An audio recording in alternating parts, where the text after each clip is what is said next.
Dipersembahkan oleh BRI Syariah.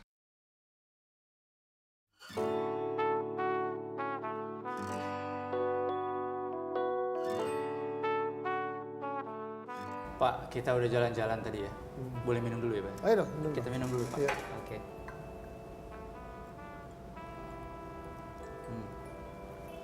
Ini tehnya mirip warnanya ini, Pak. Tadi kita udah ngobrol soal FLPP, soal Kemenpera.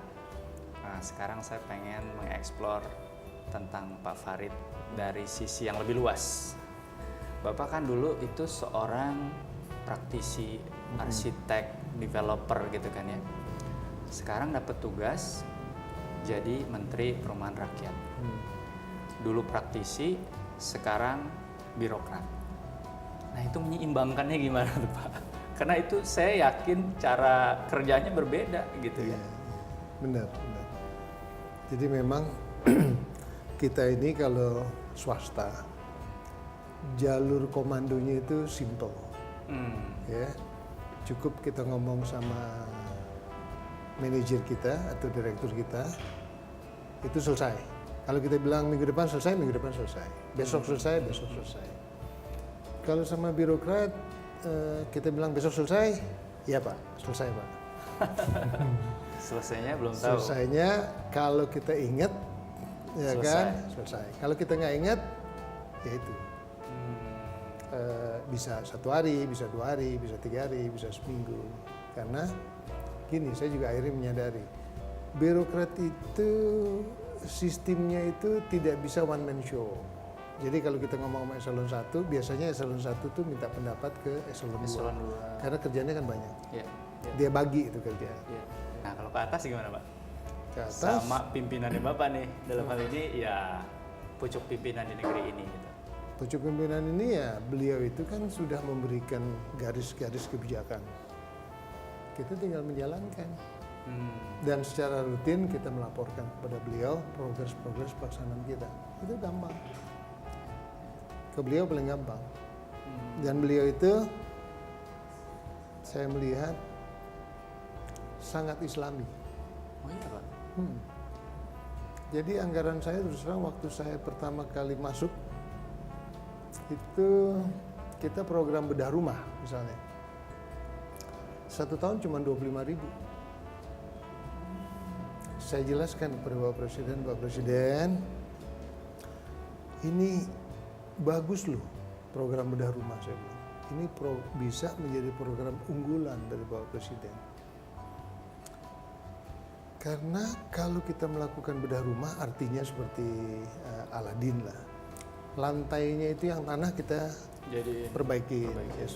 Atap yang daun kita ganti pakai sign. Dinding yang gede ya kan kita ganti pakai papan atau tembok dan mempunyai ventilasi yang lebih baik. Belum lagi MCK-nya kita juga perbaiki. 14 indikator kemiskinan itu ada di rumah. Jadi kalau rumah ini kita bedah, 14 hapus, tinggal sisanya. Pak, ini ada satu pertanyaan yang menggelitik saya. Sebenarnya Bapak punya mimpi nggak untuk perumahan rakyat di Indonesia, Pak? Dan kalau itu masih mimpi, pastinya kan pengen diwujudkan. Pengen diwujudkan. Nah, itu sudah terwujud atau masih mimpi, Pak? Sekarang masih mimpi. Ya, tapi ini ada undang-undang inisiatif DPR. Nah ini mudah-mudahan dengan undang-undang ini mimpi saya bisa terwujud.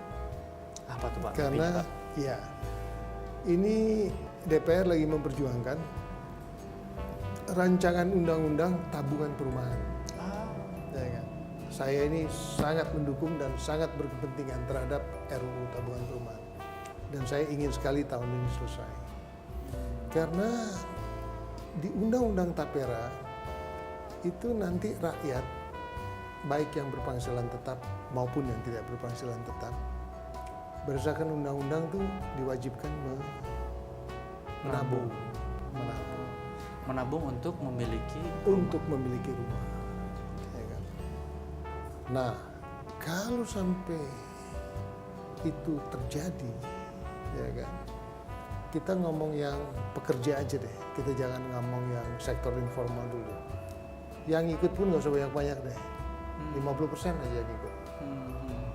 Dalam 20 tahun kita bisa ngumpul uang 2.800 triliun. Ini susah ngebayangin Pak. Banyak sekali. Jadi saya merasa backlog ya, kebutuhan perumahan yang tidak bisa kita penuhi sebanyak 13,5 juta itu, mudah-mudahan bisa kita atasi dalam waktu yang secepat-cepatnya.